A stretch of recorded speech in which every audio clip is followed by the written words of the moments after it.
know that the vector is nothing but any quantity, any physical quantity which is going to have a magnitude and the direction. So the scalar is only magnitude.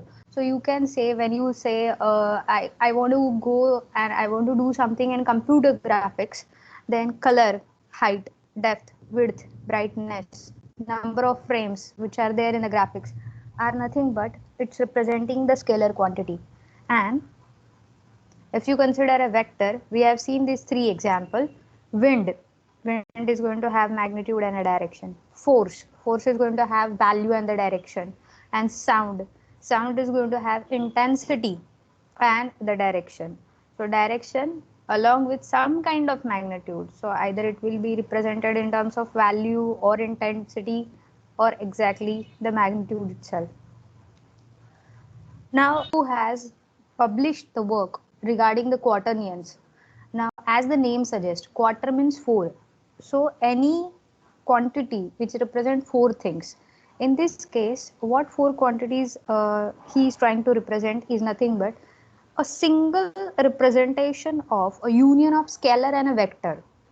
3D vector, compulsory a 3D vector. So if you say that a 3D vector is there, it's going to have x-axis, y-axis and z-axis. So the 3 terms in these 4 terms are representing the directions along x-axis, along y-axis, along z-axis, and the scalar is going to represent the magnitude of that vector. So if in combination we are going to present it, the scalar and the vector, then it is called as quaternion. We will see it later on in the chapter, but he is the one who say that the quaternion concept is there. And you can observe that in 1837, the Hamilton said that there is a concept of quaternions and it can be proved. He published his work in 1853. So almost after 15 years, he published his work and wrote this book of quaternion. He described these terms: vector, transvector, provector. Now you will say that we don't know transvector and provector. It's okay. It's not the part of your syllabus. But when he proposed this and when he published his work, it not get accepted in that society in 1853.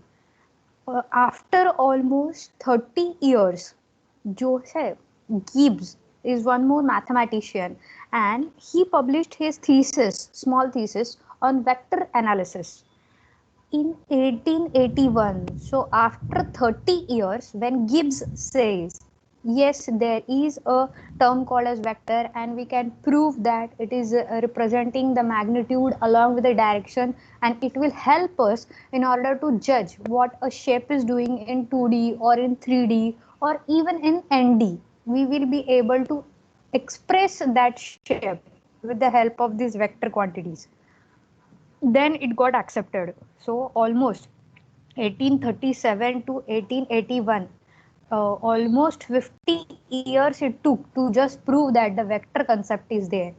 So the Gibbs mathematician, this is the person who is a Gibbs, okay, Sir Gibbs you can say. Now we will move to the next, that is how to represent now this vector. You say that the vector is there, vector is there.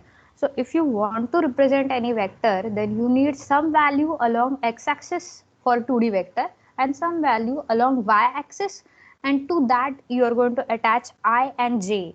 Now what are the small ij? The small ij are nothing but actually the unit vectors along that directions. We will see one by one in detail. Now here is the actual representation of your vector.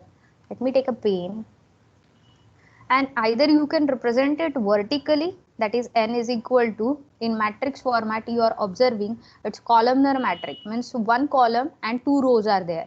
So here this 3 represent the x-axis value and this 4 represent the y-axis value. Now this is the columnar representation of any vector. If you want, you can rewrite it as a row vector. It's okay. Both are allowed. This is also correct and this is also correct. So it depends on which way you want to choose, but continue with it, because when you are going to take its transpose, when you are going to take its inverse, then everything is going to change. So first fix. Now 99% of time, everywhere, whenever you will see any computer graphics or any image, and when it is getting converted to a bit format, which is nothing but a matrix format, you will see this columnar matrix. You will see this columnar matrix. So here in this case, the first is going to represent, if it is a 2D vector, then it is going to represent an x-axis value, and the second is going to represent a y-axis value. So that is the case, how we can represent it. And when you attach this t to it, capital T, here you can see, it is nothing but transpose of it. Means you are going to change the rows and columns. And that we will see later on. But these are just the representation, how you can represent any vector. Simple concepts. Now, if I want to represent it graphically, how we can represent?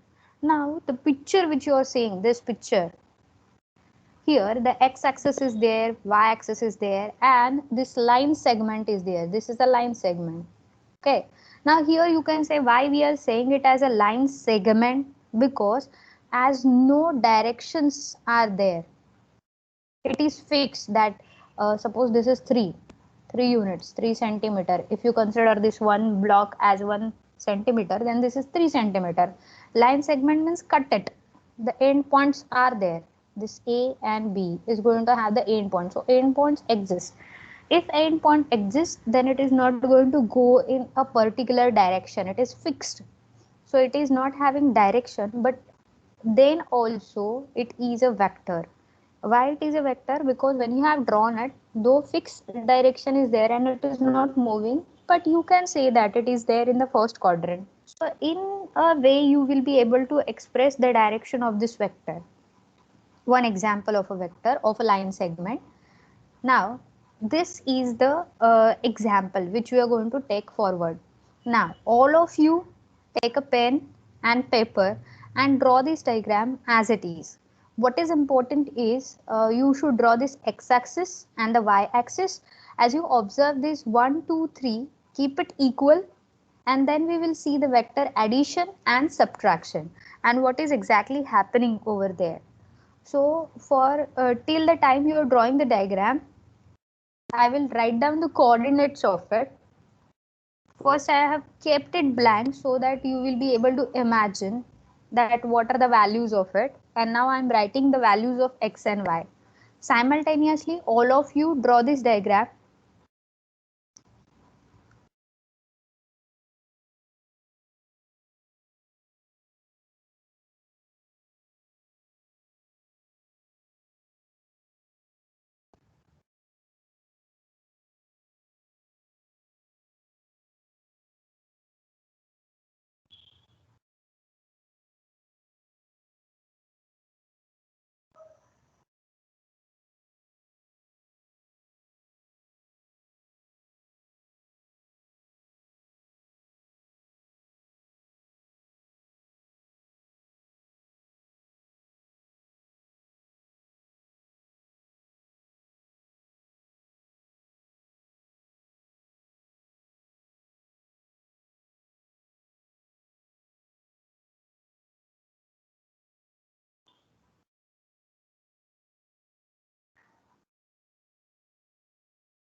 Now, once you complete this diagram, please let me know that yes, ma'am, we are done with the diagram.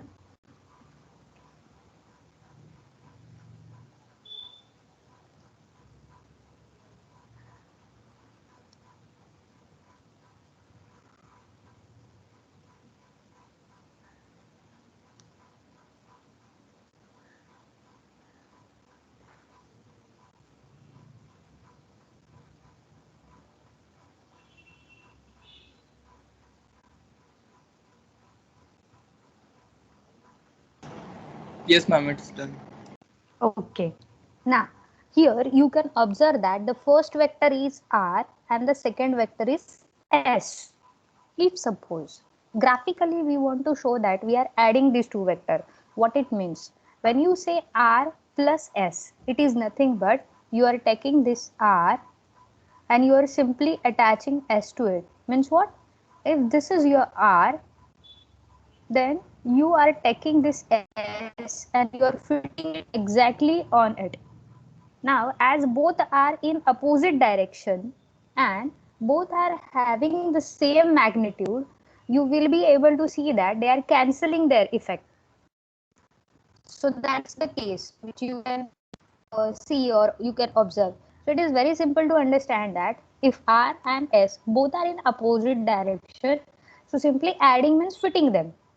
Now if suppose, and when we say minus S, you need to change its direction. Now here we will change, I am changing the direction of SI actually. This is R and I am changing the direction of S. So when I change the direction of S and then I am going to fit it, I am going to fit this R and S, then this is your R, this is your S. So you will get a resultant vector which is using quantity. So actually you are trying to subtract, but as both are in negative direction, their effects got added and you get a larger magnitude vector. Simple example, very simple example. Now if suppose someone asks you to calculate the magnitude of any vector, but obviously this question will be there in your either in your class test or in your exam. So suppose anyone asks you that calculate the magnitude of R. It is represented like this. It is very simple to calculate its magnitude. How to calculate it? It's nothing but first, in order to calculate its magnitude, simply it is x2 means your point 2 minus point 1. Here this is point 1. So x2 minus x1 will give you the resultant value of your new x, suppose xr, and then I'm writing here y2 minus y1 will give you the resultant yr. Now all of you tell me what is the value of x2? 2. 2. 2. Very good. So it is 2 minus x1 is 1. 1. so that's why the new xr value is 1. Don't write it like this, it will be like into. For your explanation I am writing it. What is y2? 3. 3. y1? 2. 2. Very good. So the resultant is 1. So you can find out that the xr is 1 and the yr is also 1. So for the resultant vector, we can represent it with the values 1, 1. That's what we are going to see in the next slide. Step by step, we will calculate it. Now, similarly, you calculate the values of xs and ys. Simple things. Calculate the value of xs and ys. And then I am going to ask you, what are your values? So what is xs and ys? The values for this s vector. 1, 1. Very good. So it is like x3 minus x4. x3 is 2, x4 is 1, 2 minus 1 is 1. So xs is 1. Then y3 is 2, y4 is 1. It will not be like that x3 minus x4. Always you are going to subtract it from head to tail. So it is like x4 minus x3. So it will be like minus 1 minus 1. Minus 1. Because it is x4 minus x3 and y4 minus y3. So 1 minus 2 is minus 1, and once again for y4 minus y3 it is 1 minus 2 is minus 1. So it is also representing the direction that it is coming in the downwards direction. It is going to the third quadrant, and this is there in the first quadrant. It will remain in the first quadrant because this is continuously increased and it will remain in the first quadrant. So this is a simple example of how to calculate the x and y values for any vector. Magnitude we are going to see, but we will see it step by step. Now this next slide is once again the same explanation which we have calculated in the first slide. So I am keeping it is keeping it as it is, so that later on if some of the student who don't find it that how you have calculated, one step by step it is there in the next slide. Now when you say that the this delta is there, all of us know that the delta is nothing but a difference.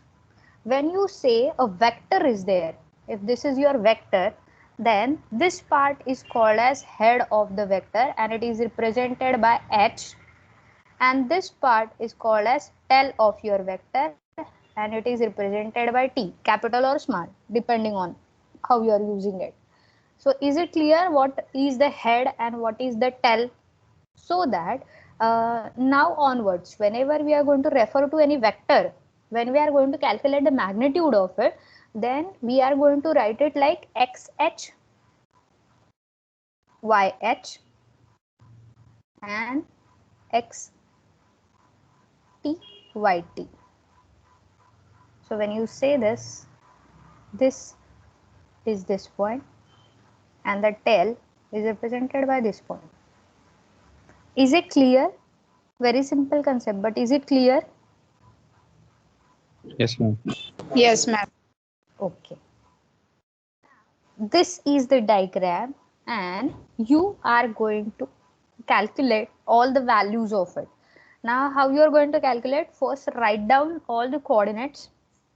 So take a book and a pen, draw this diagram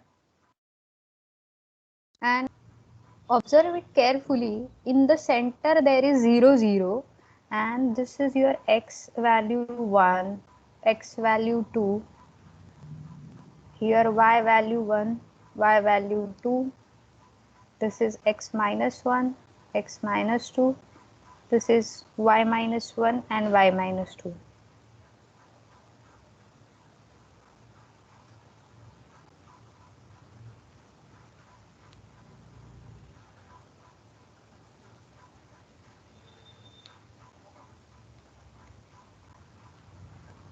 So is it done? Have you drawn it? Yes, ma'am. Okay. Now let me simply check which is the first point, because I don't want that you all should get confused. That's why I'm checking it.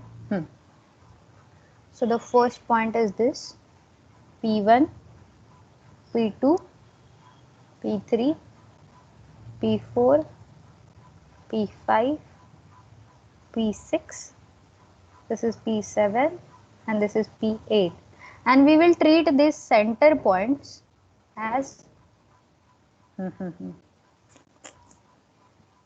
as P0.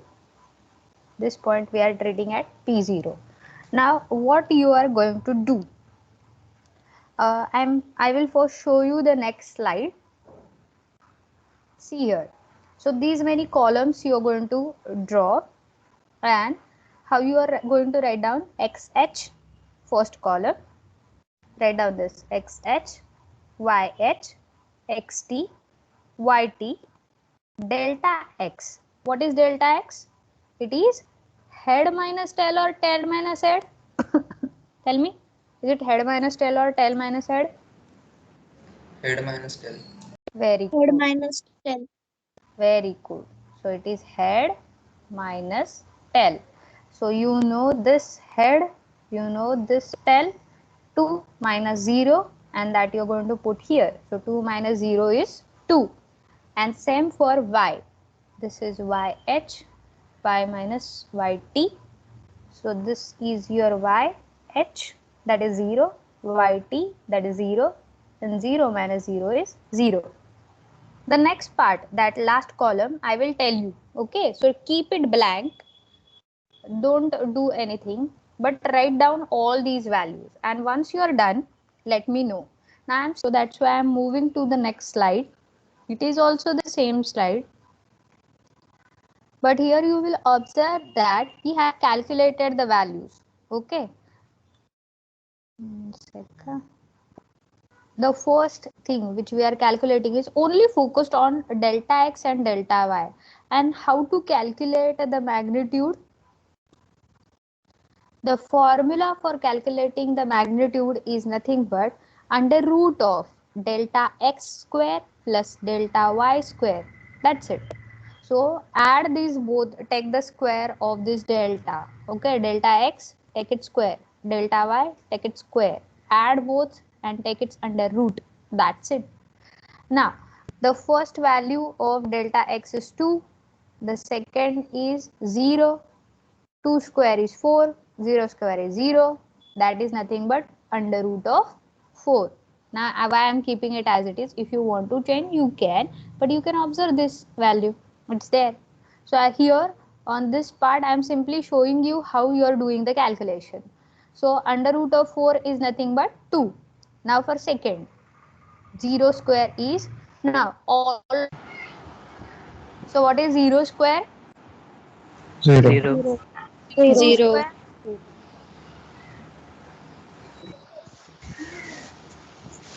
2 square is 4. 4. very good. So 0 plus 4 is under root of 4, that is nothing but 2. Next, 2, minus 2 square, 4. 4, very good. 0 square, 0, 0. once again it is under root of 4, that is 4, nothing but 2. Hmm. Is the calculation of magnitude of a vector is clear to everyone? Yes, ma'am. Yes, ma'am. Yes, ma'am. Very good. Very good. Yes, ma'am. Very good. Now, we will move to the next concept, that is multiplying a vector by a scalar. Now, when we say that we are multiplying a vector by a scalar, very simple thing. It's nothing but it is scaling. Okay, it is scaling. Uniformly, you are changing x-axis, uniformly you are changing y-axis, and uniformly you are changing the z-axis. So either you are trying to make it double, triple, 4 times, fourth times, fifth times, or you are trying to reduce it. But multiplying a vector by a scalar is maintaining the shape and uniformly it is changing it. It is not a sharing effect. It is not a sharing effect. Sharing effect means what? A share is going to change any value in a particular value. So simply when you say that 2n, 2 times n, multiply 2 to x also, y also, and z also. You can't do it to a particular axis. If you are going to do it to a particular axis, then it's going to give you this sharing effect. And when sharing is applied on all the axes, then it is nothing but a scaling. Is it clear or is it confusing? Will, ma'am, will you repeat once again? Okay. When we say we are multiplying a vector by a scalar, it is nothing but a scaling effect. Means if this is your shape, and when you say that if this shape is represented by a vector, actually it will be represented by 4 vectors, but right now assume this is n, then this is your 2n. Uniformly you are changing all the axes simultaneously, the your x-axis, y-axis, and the z-axis. When you change all the dimensions uniformly, here you can observe this 3, 4 is x, y, and z. And when you say 2 times n, it is 2 into 3, 2 into 4, 2 into 5. So it is 6, 8, 10. If each point you are going to shift in that object, it is scaling. So either you are expanding that object uniformly or you are reducing that object uniformly. It is not going to change the shape. So it is scaling. This is nothing but scaling. But when you say that I don't want to this 2n, multiplying a vector by scalar is scaling. But if suppose purposefully someone says that to this 3, 4, and 5, simply what I want to do is multiply the x-axis by 2 and the rest of the axis as it is. That is 2, 4, and 5. Na? Keep it as it is. Then if you're going to do it for each point, if you're going to do it for each point in your shape, you will get some distorted. It will not be exactly the square. Let me draw it. It will be somewhat distorted shape. So it will not be uniformly done. Are you getting it? So it will be like this, distorted shape. Some axis, some point will be stretched in some other direction. It will change the shape. So when a shearing is applied, this is important. When shearing is applied to all the axes, it is nothing but.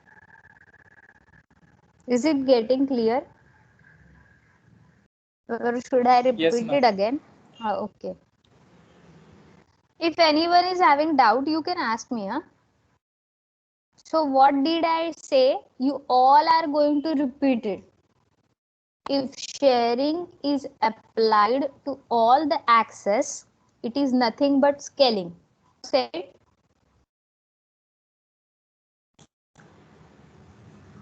If sharing is applied to all the axes, then it's nothing but scaling. Very good. So this question can be asked in your class test for true or false, and it will be for 1 mark. So this is very simple concept. Now we will see some example of vector addition and vector subtraction. So all of you see here, if R is one vector, here how? So here R is one vector, S is the another vector. When we are trying to do addition, it is very easy. Addition, you can say addition is commutative. When you say commutative, what it means? It means that A plus B is same as B plus A. So there is no issue with it. Take one vector, and if you want to add another vector to it, suppose this is R, this is S, then what you should do, take the first vector, suppose R, take the second vector, this one S, and fit its tail in front of the head of the first vector. So this will be the resultant vector. R plus S, observe, this is the resultant vector. S plus R and R plus S are same in magnitude and same in direction. So that's why it is commutative. You can interchange it. So example is given. If suppose the first vector is 1, 2, 3 and the second vector is 4, 5, 6, then simply resultant will be add x to x, that is 1 plus 4 is 5, 2 plus 5 is 7, 3 plus 6 is 9. When we say that the vector subtraction is not commutative, means what? A minus B is not equal to B minus A. So here, if you want to say it like R and S, it is like R minus S is not equal to S minus R, because when you are subtracting the vectors, you are changing the direction, and when you change the direction, then the resultant magnitude will affect. So see here, this is your R, this is your S. Now once you subtract, we will first calculate this value. So R minus S, what will be the resultant vector? First 3. one, 4 minus 1, very good, 3. Then next is 5 minus 2 is 3. 3, 3. 3. and the last one is also 3. This is R minus S. Now we will calculate S minus R. So if we calculate S minus R, it is opposite to it, na? So observe here, circle. So 1 minus 4. Minus 3. Minus 3. Minus 3. Minus 3. Very good. So everywhere we are getting minus 3, minus Minus 3, minus 3. So here, if you observe this R minus S, if suppose this is R minus S, but S minus R is in an opposite direction. So if directions are opposite, you can't say that you are getting the same result. Both the results are different. And if you are getting the different result, it means that it is not commutative. So vector subtraction is not commutative. Is it clear? Yes. Yes, ma'am. Yes, ma'am. Okay. Now we will see graphically also. I have already shown it to you, but you can observe this from diagram.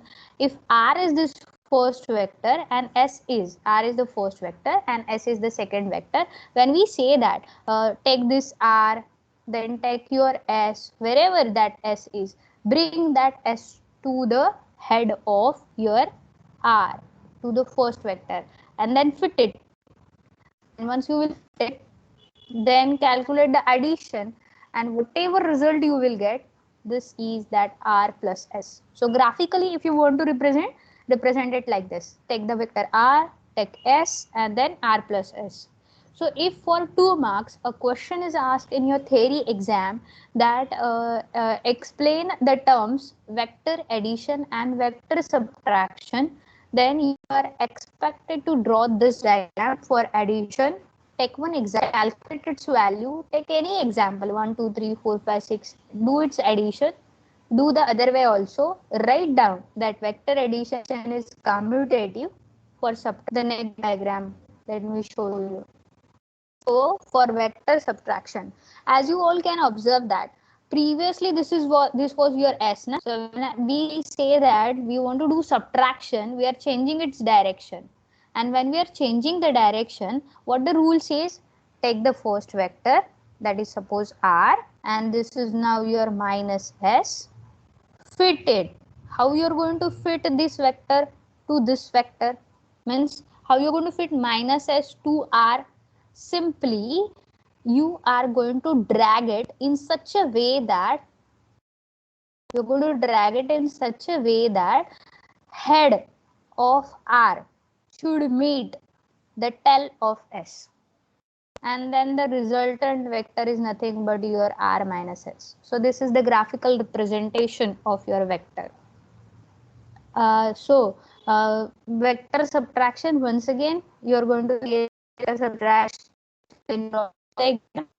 For example, calculate both the values, that is r minus s and s minus r, and then say a statement that vector subtraction is the vector addition and subtraction. Both are clear?